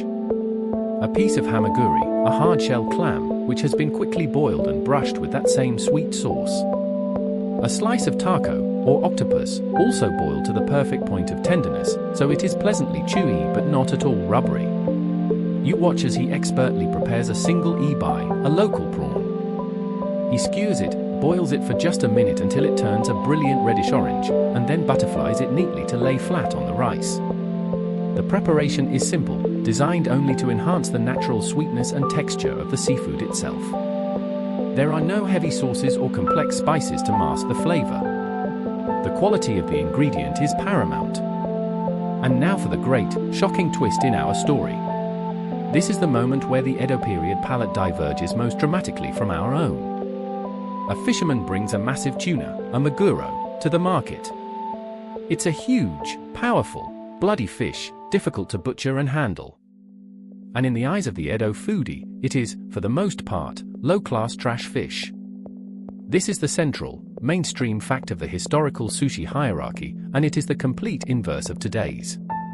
The lean, deep red meat from the fish's back, the akami, is considered merely acceptable. Because it spoils quickly, it is often given a brief bath in a mixture of soy sauce, sake, and mirin. This technique, called zouk, lightly cures the flesh, preserving it for a little longer and adding a savory flavor. Yohei might serve you a piece of maguro-zuke. It's a cheap, filling, and perfectly fine piece of sushi. But it is the fatty part of the tuna, the part we now call toro and revere as the most luxurious and expensive cut, that was considered the absolute bottom of the barrel. It was, frankly, seen as cat food. This rich, oily belly meat went rancid with astonishing speed in the pre-refrigeration world. Its intense, fatty flavor was considered overpowering and unpleasant to a palate that prized clean, subtle tastes. The very word toro comes from the word torotto, meaning gooey or gelatinous, which was not considered a pleasant texture for fish. So, what happened to this precious toro? It was often chopped up and stewed in a pot with soy sauce and leeks, nejimajuru, a cheap, hot meal for laborious. Or, more often than not, it was simply thrown away or sold for a pittance to the city's poorest residents. You could have walked through the Edo fish market and bought a massive slab of what is now the most expensive seafood on the planet for just a handful of coins, but your neighbors would have wondered why you were bringing home garbage for dinner. Historians and chefs still debate the precise reasons for this low status. Was it purely a logistical problem, driven by the fact that the fatty flesh spoiled almost instantly? Or was it a genuine matter of cultural taste, with the people of Edo simply not enjoying the rich, oily flavor of toro? The answer is almost certainly a combination of both. Without the technology to keep it fresh, its undesirable qualities were magnified. And without an acquired taste for that kind of fatty richness, there was no incentive to develop that technology. The people of Edo preferred the clean bite of a white fish, the satisfying chew of an octopus, or the complex, pickled flavor of a masterfully prepared koida. The hierarchy was set by the limits of the time and the preferences of the culture.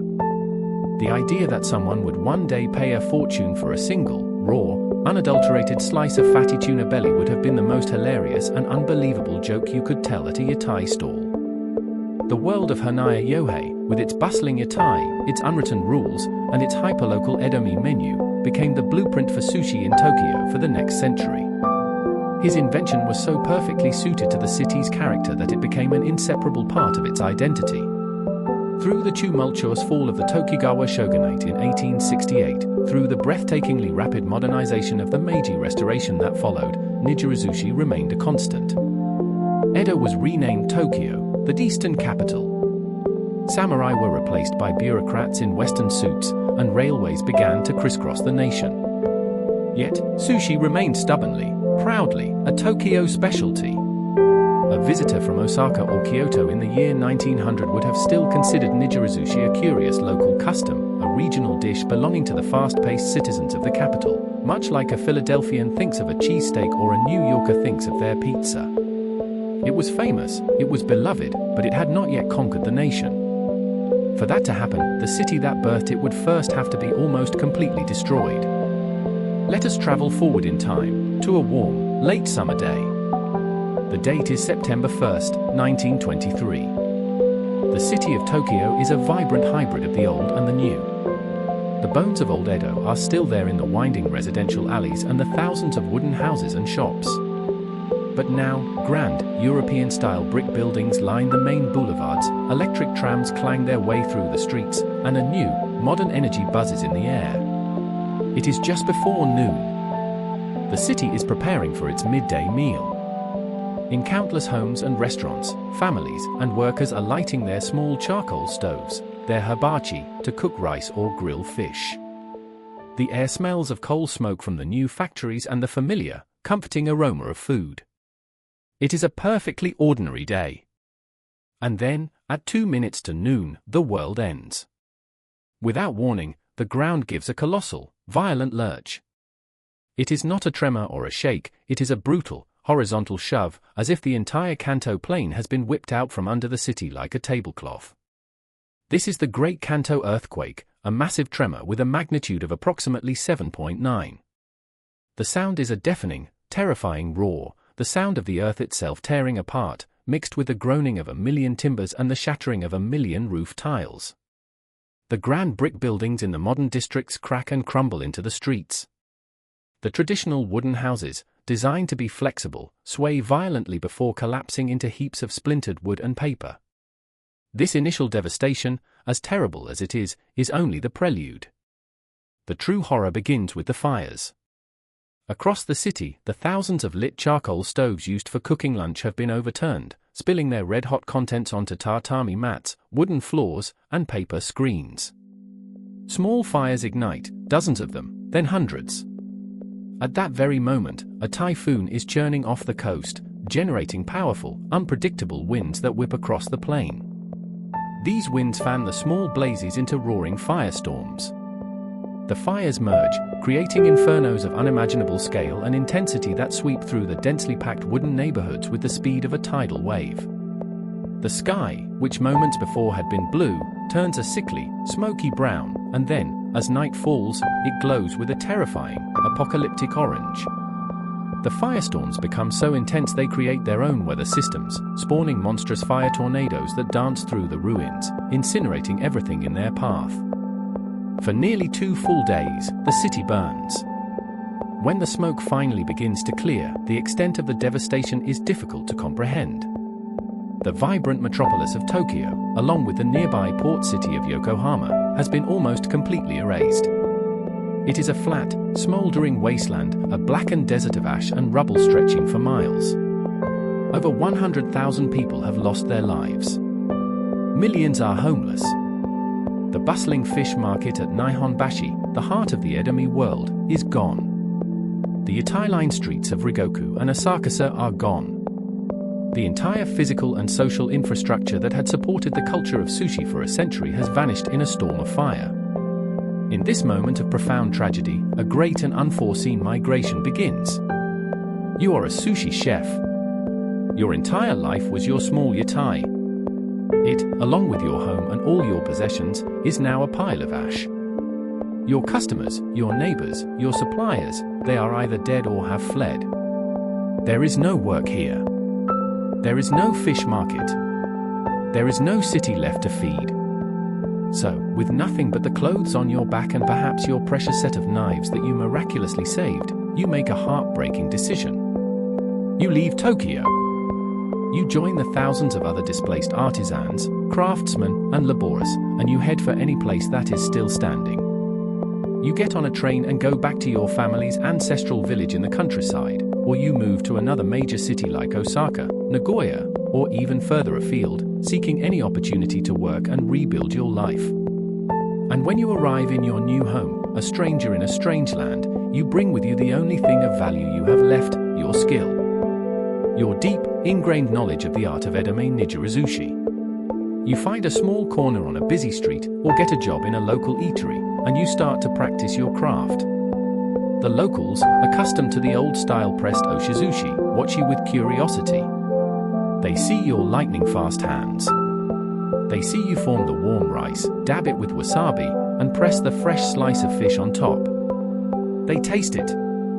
And for the first time, the authentic flavor of Tokyo's signature cuisine is experienced on a massive scale outside of Tokyo itself. The tragedy of the earthquake has, inadvertently, caused a great diaspora of sushi chefs. The keepers of the edamame tradition, forced from their ruined home, have become culinary missionaries. They are planting the seeds of nijirazushi all across the nation.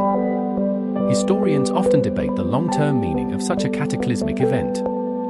Was the earthquake purely a tragedy, or was it also a moment of what some call creative destruction? By wiping the slate clean, it forced Tokyo to modernize in ways that might have otherwise taken decades. In the rebuilding, roads were widened, modern, earthquake-resistant buildings were constructed, and the city was reshaped for a new era. In a similar, tragic way, the world of sushi had to be shattered in order to be rebuilt on a national scale. Edo-period sushi had to be violently uprooted from its home, its chefs scattered to the four winds, before it could finally begin its transformation from a proud local custom into the national dish of all of Japan. The great diaspora of sushi chefs, born from the ashes of the 1923 earthquake, has planted the seeds of edamame sushi in every corner of Japan. The craft has survived its near-extinction event. But an art form, like a living organism, adapts to its new environment. And the environment of post-earthquake Japan, a nation grappling with tragedy while hurtling towards modernity, is profoundly different from the boisterous, freewheeling world of old Edo. The slow, quiet, and inexorable evolution from a quick street snack into a refined dining experience is about to begin. The age of the yatai is starting to fade, and the era of the sushi bar is dawning.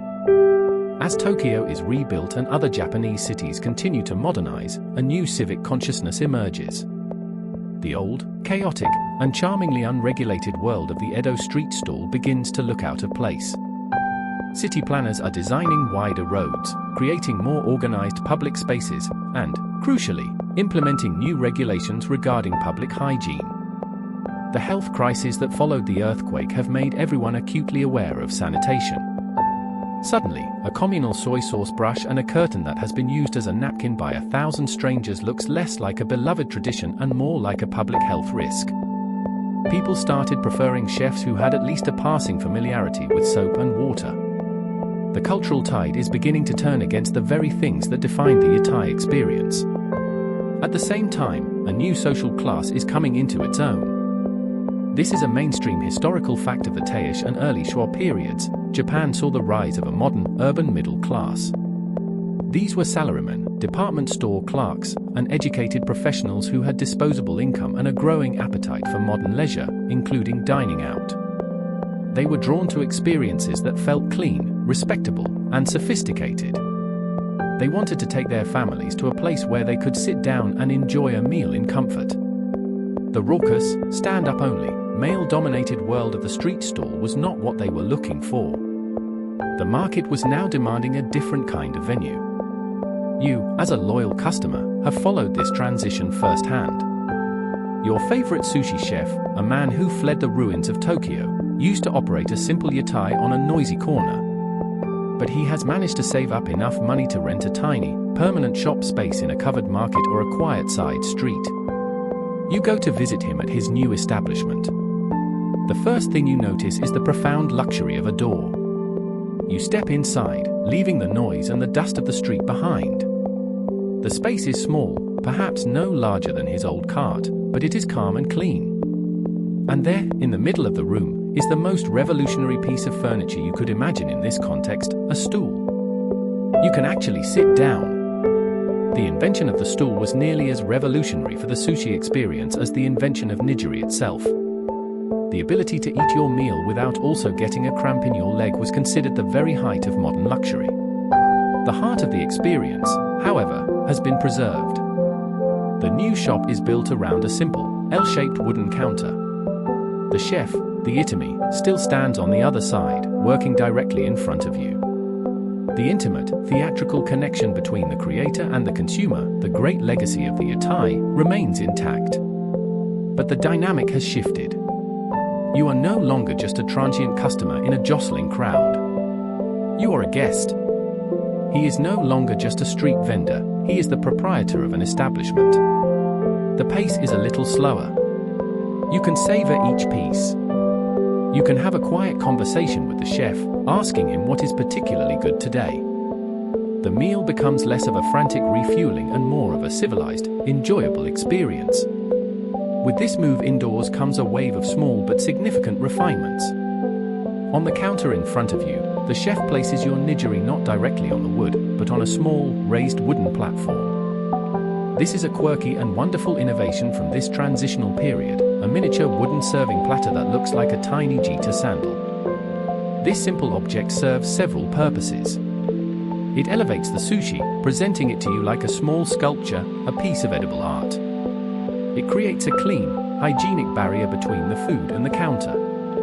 And it subtly reinforces the new, more respectful relationship between the food and the diner. The sushi is no longer just fast fuel to be consumed, it is an offering to be admired before it is eaten. This move indoors also sparks a debate that continues to this day among purists and food historians. Did sushi lose some of its soul when it left the street? Did it abandon its boisterous, blue-collar, democratic Edoko spirit when it put on airs and sat down at a counter? On one hand, yes. The raw, chaotic energy was tamed. It was no longer the food of every man, eaten on the fly. It was becoming something you had to seek out, a destination. But on the other hand, this evolution was essential for the art form to mature. Inside his own small shop, a chef had more control. He could store his fish more carefully. He could expand his repertoire, perhaps sourcing ingredients from a wider area as Japan's transportation networks improved. He could focus more on the finer points of his craft. He could gain a level of respect and a more stable income that was impossible to achieve at a windswept street stall. This was the moment your favorite scrappy, energetic punk band signed to a major label. The music was perhaps a little more polished, the venue was certainly cleaner, and you had to actually buy a ticket instead of just showing up, but the raw talent and the core identity were still there, just presented in a new, more refined package. The transition is gradual, taking place over decades. The yatai do not vanish overnight, and many continue to serve the working class for years to come. But the trend is undeniable. The future of sushi is indoors. It is at a clean wooden counter. It is in the hands of a respected artisan. And it is being served to a new generation of diners who are willing to pay a little more for a meal that is not just fast and filling, but also a quiet, civilized, and beautiful experience. The journey from the street to the seat is a crucial step in sushi's unlikely ascent from a humble street snack to a globally respected culinary art. The move from the street to the shop has given sushi a newfound respectability. The chef is no longer a mere street vendor but a respected artisan, an itami. The customer is no longer a jostling passerby but a seated guest. The experience is calmer, cleaner, and more refined. But for all this social evolution, the craft itself is still bound by the same ancient, formidable enemy that your ancestors faced by the Mekong River centuries ago, time. Even inside a shop, the clock is always ticking. A fish caught in the morning must be sold by evening. The chef's menu is still fundamentally limited by the daily catch, by geography, and by the inexorable process of decay. For sushi to make its final leap into the modern age, it would need a new kind of magic, a technological miracle that could stop time itself. That miracle was refrigeration. Our story now moves into the years following the Second World War. Japan is a nation engaged in a process of unprecedented reconstruction and reinvention. Out of the ashes of the war, the country begins its famous economic miracle, a period of explosive industrial growth and rising prosperity that will transform every aspect of Japanese life. Factories are churning out electronics and automobiles, the cities are humming with new energy, and a confident, consumer-oriented middle class is emerging with money to spend. A crucial, if unglamorous, part of this economic expansion is the development of a national cold chain. For the first time, a vast, interconnected network of refrigerated trucks, trains, and storage facilities makes it possible to transport perishable goods from one end of the country to the other, quickly and safely. Refrigeration did for the Japanese food industry what the invention of the internet did for global communication. Suddenly, distance was becoming meaningless. You are a diner in 1950s Tokyo, and you walk into your favorite neighborhood sushi shop. The familiar wooden counter is there, the quiet atmosphere is the same, but you notice a new addition. It is a long, low, glass-fronted box sitting on the counter between you and the chef.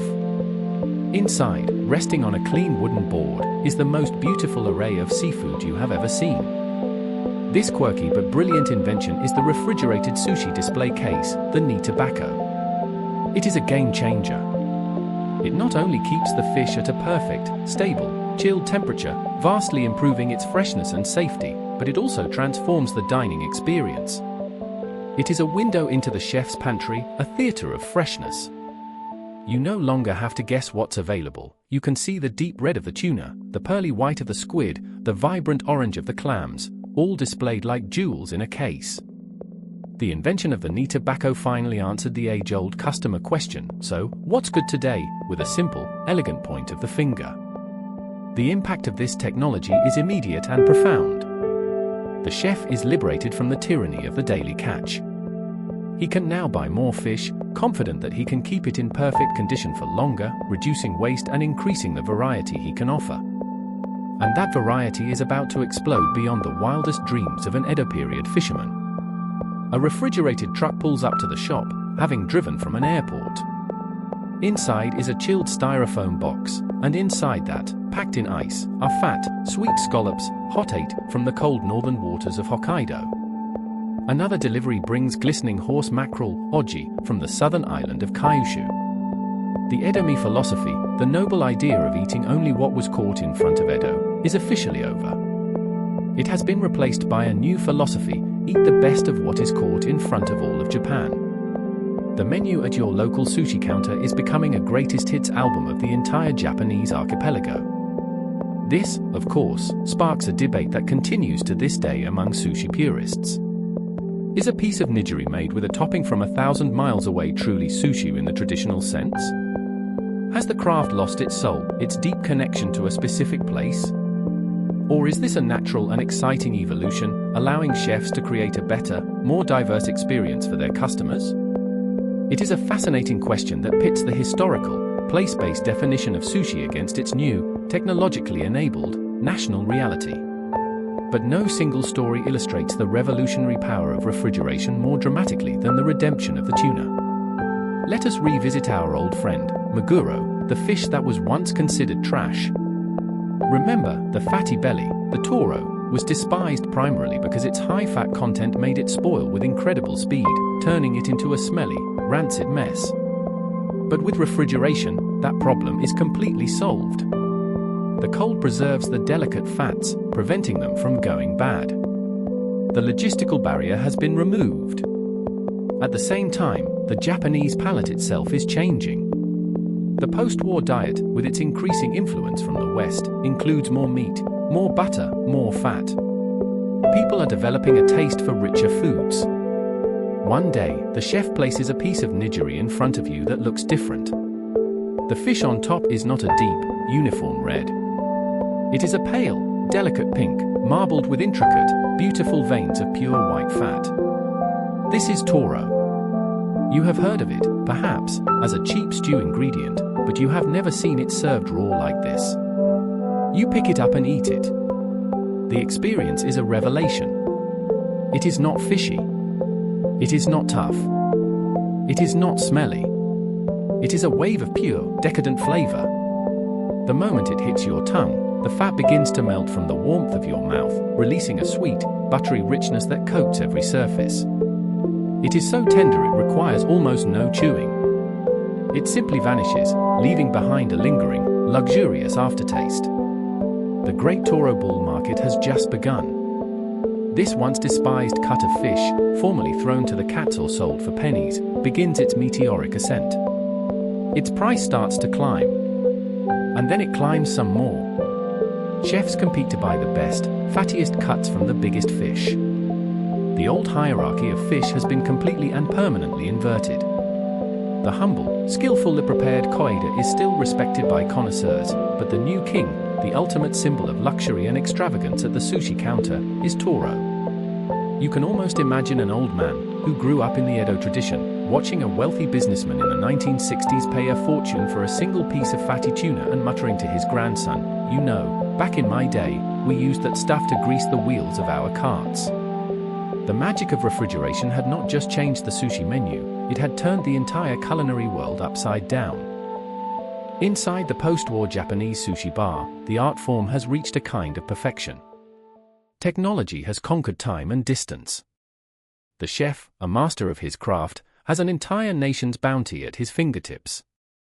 The Edo-me philosophy has evolved into a Japanese philosophy, a celebration of the finest seafood the country's waters have to offer.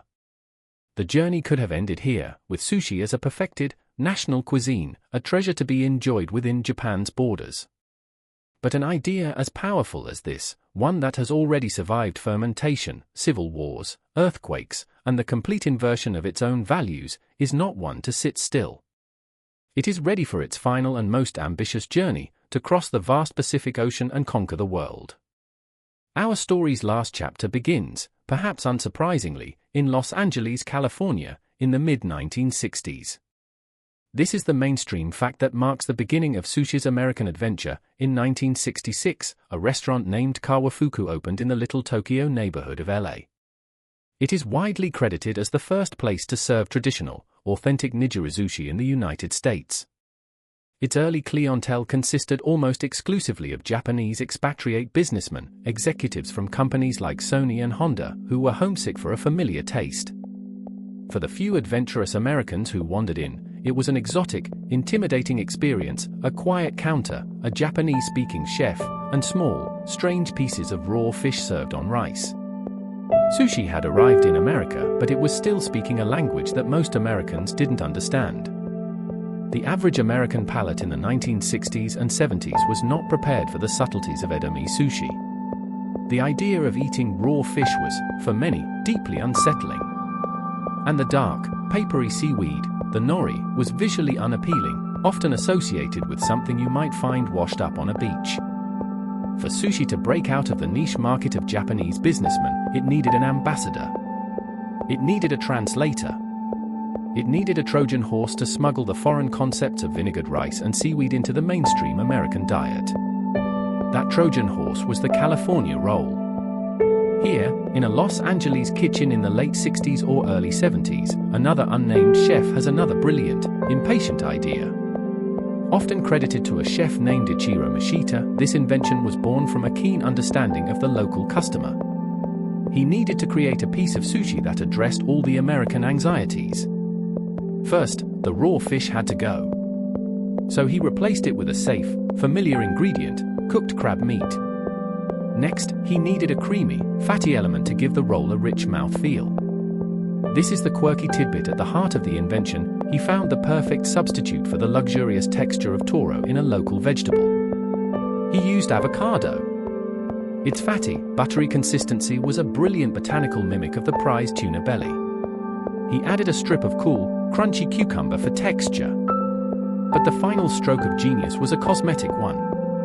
To hide that scarier black seaweed, he invented the uramaki, or that inside-out roll.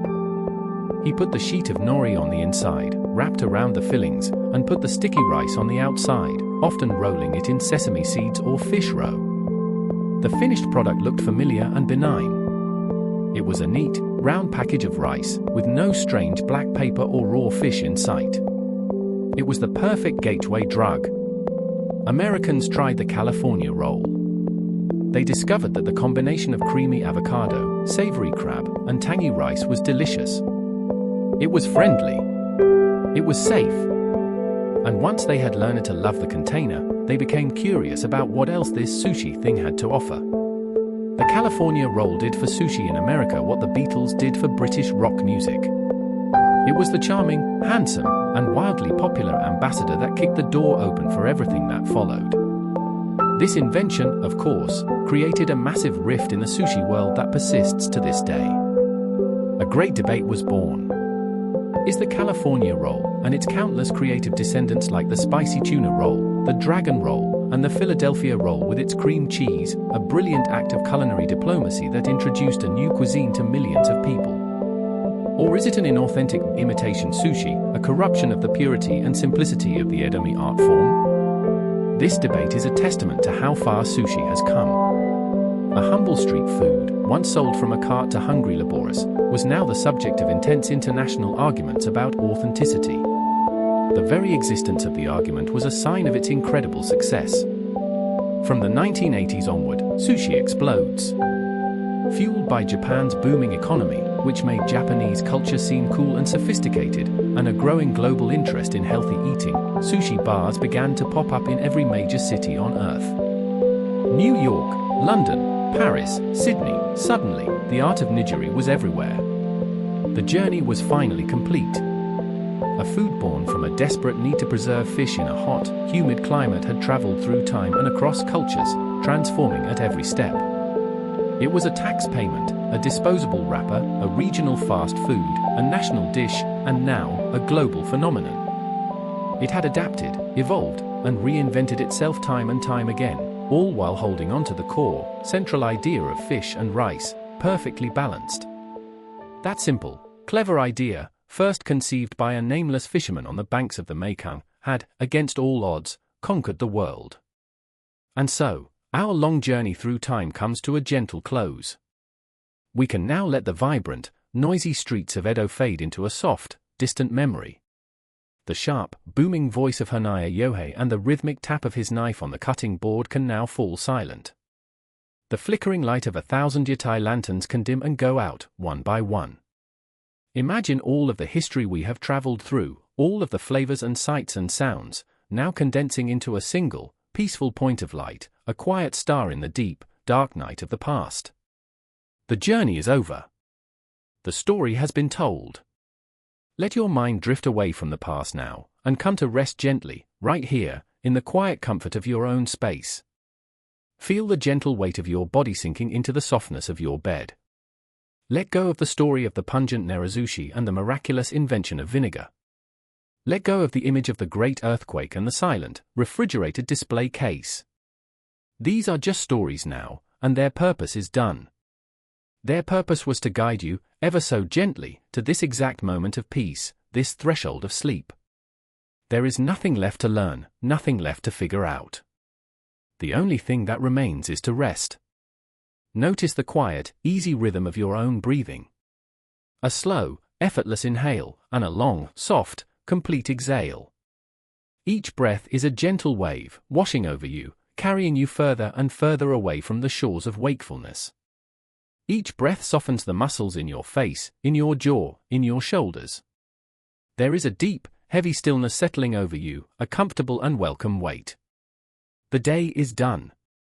The journey is complete.